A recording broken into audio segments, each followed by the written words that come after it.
This year, we have a special guest speaker. This afternoon, before we begin our holy hour, I would like to introduce a high school student from our parish who attends a Catholic high school. And to say the least, I am proud to say she is a staunch defender of the innocent unborn. She is a young woman who inspires change in the hearts of many of her peers about abortion.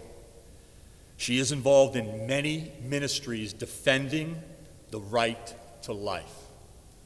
It is my great privilege to introduce to you today Liana Winans.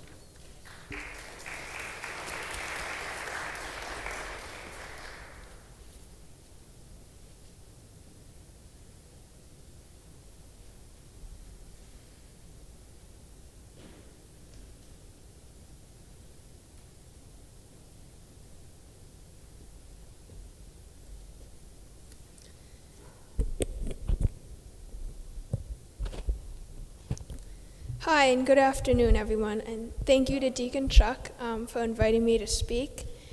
And thank you all for coming to this holy hour. So, as he mentioned, I'm a junior at Arlington Catholic High School. I attended here at St. Pat's from kindergarten through 8th grade. And I just wanted to take some time to share my experiences as a pro-life advocate, or at least a casual one, in the past year or so. So, as most of you probably know, 2 days ago was like the 48th anniversary of the Supreme Court decision, Roe v. Wade, which resulted in the legalized killing of 63 million children since 1973. I mean, just last year in 2020, 600,000 babies were killed, and that's over 1,600 children every day. Now, 6 years ago, China's infamous one-child policy was changed to a much kinder policy of 2 children per family. And back when I was born in 2004, this communist government population control measure was very a pressure on my family and many families in China. And because in society at that time, in the culture, there was a large preference for boys, because if you had one child and it was a son, he could work in the fields and he would take care of you in your old age and care for you as parents. But if you had a daughter, she would not work in the field, and instead she would go off and live with whatever man that she married and live with his family. So with such oppression of families and the strict limit on children in China, along with the inferiority of females and not wanting to have a baby girl, what more suitable environment could there be for pressuring a pregnant mother into an abortion? There could be punishment, fines, jail, or even death for disobeying this law. So it's just crazy to think that 16 years and 8 months ago, my biological mother could have aborted me in China, yet 16 years and 7 months ago, it would be considered murder. But I will thank my mother for obviously choosing life, and for God, and to God for watching over me, because for the 18 months that I was in China, half in the womb, and after I was born, the next 9 months in the orphanage and foster homes, until my adoptive mother came to bring me here to America. So I'll just thank God for protecting my life then. But the fact that I was adopted was not actually the start of my interest in being a pro-life advocate or being involved in the movement. Freshman year at Arlington Catholic, I joined a bus trip from the school to the March for Life at the Capitol, and I met some really great people there who inspired me and educated me more about the pro-life movement. And then last year, as a sophomore, we had the choice to present a persuasive essay in English class. And a friend of mine also wanted to do abortion, but only one person was supposed to do each topic. So I mentioned to him, I said, you know, you're a straight white male. It would probably sound better coming from me, being a girl of color. And in that way, I'm thankful to be a girl of color, because it gives me more voice to the issue. But it's also more risky, because many times I've been called, traitors, like, how can you be fighting against your own rights as a woman? But that essay, that chance, gave me more research on fetal development and common pro-choice arguments, which really kick-started my interest in advocating for the unborn. So last year, that same friend who wanted to give the speech about abortion he proposed to me that we might start a Students for Life group at my school. So this year as a junior, we finally set that into motion. We put some advertising posters around the school just to entice people to come to the club. They said things like, love them both, and they had pictures of preborn children, and one of them also had a Mother Teresa quote, because she said, "The greatest destroyer of love and peace is abortion." Instantly, at least in the next day or two, many people were upset with this, and in particular, one girl who I believe was a senior, she was paying people. She was posting on her social media that she would pay people $5 or more to send her a video of them ripping down one of our posters, or she would say, give the middle finger to Mother Teresa, and there's videos of people doing that. So eventually it just escalated into an all-out insults and threats on a Google Classroom, which is a forum intended for online, telling about our club and people who want to change it. So the school did get involved, but unfortunately, instead of fully supporting us and backing us up, they instead just said, tone it down and get off social media. And they met with the girl, and it ended up being a bullying issue rather than, an attack on the movement. And they just never really fully supported us. And so this trend continued, and clearly that controversy sort of made the administration at my school scared.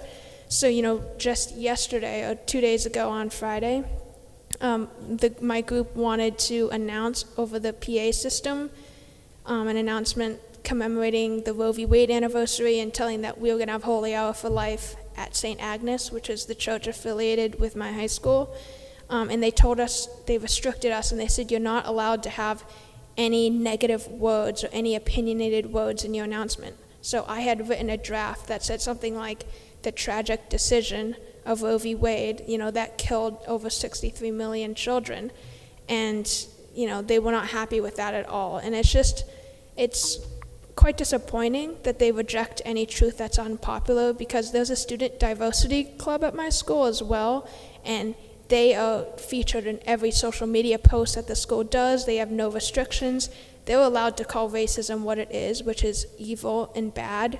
But when we say it about abortion, somehow it becomes negativity and an opinion. So it's just quite disappointing. But thankfully, our Students for Life group has expanded. We have at least 7 new members that were not in the original group. And we have a lot of plans for the school year going forward, such as donation drives to a local pregnancy center, more educational posters, Q&A sessions with students at my school. And this Friday, we're also hoping to travel to Boston for the March for Life there, since the one in DC was canceled. But all of you pro-lifers, and we know that our work here is far from over. Even if Roe v. Wade does get overturned, which there's a small chance, it will still go back to the states. And I think the real war that we're fighting is not legislation or law, but it's the general culture, because society in America and our citizens are who determines the legislation. So if we want to end abortion, it's going to have to go past bans and laws. It's going to have to be a real shift in consciousness. And I mean, how many times in the past few months I've heard, why do you care so much about a clump of cells? Or you hate women, my body, my choice. And just this ignorance, this indifference, and this hatred, it's so rampant in our culture today. And it feels like we're living in a dystopia. People are going about their daily lives and just not knowing or not caring that there's a genocide going on. I mean, back in the 1930s when the Holocaust was going on, are we going to be silent? History repeats itself. We have slavery, African Americans weren't considered human beings, and then we have the Jewish people who weren't considered human beings, and now we can't turn a blind eye to this, this cycle of dehumanizing people. And so we can't stay silent. We have to stand up for the voiceless, and the unborn are especially voiceless because we don't see them. I mean, we see them in ultrasounds, but people don't know, and it's just, we have to combat this culture. So I think the best way that we can start building a culture of life is to change the hearts and minds of our fellow citizens, offer support and non-judgmental love, as Deacon Chuck was saying, about post-abortive mothers. And even one conversation that you have could plant a seed and eventually save the life of a child like me. So I think the biggest technique that I would say, if you were going to go away with one thing tonight, is in order to argue for the unborn persuasively, you show that there are no relevant differences between a toddler and the unborn and a fetus. So, for example, if someone might say, well, I think abortion should be legal because, so many children get abused in the foster care system, I might reply with, should we kill all the babies who are already in the foster care system to save them from future abuse? And if they say, well, no, you can't do that because, they're already living or they're already human beings, then you show how, well, fetuses are human beings too. We don't change from the 7-inch trip, down the birth canal. So in conclusion, you and I are pro-life because we know every child is a valuable person and deserves human rights, even if some people think you have no potential, like a poor baby girl in a totalitarian anti-child nation. If I'd been aborted, I wouldn't be standing here today.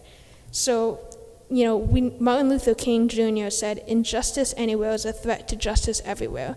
And Gandhi said, the true measure of a society can be how it treats its most vulnerable people in society. The people who are the most helpless and can't stand up for themselves. And I think these go for everything. As we know, abortion is the biggest issue of our day. So perhaps the passion, not the violence, but the passion and the inspiration that Black Lives Matter incited can likewise be breathed into the pro-life movement in their fight to protect and save every child, born and preborn. And thank you.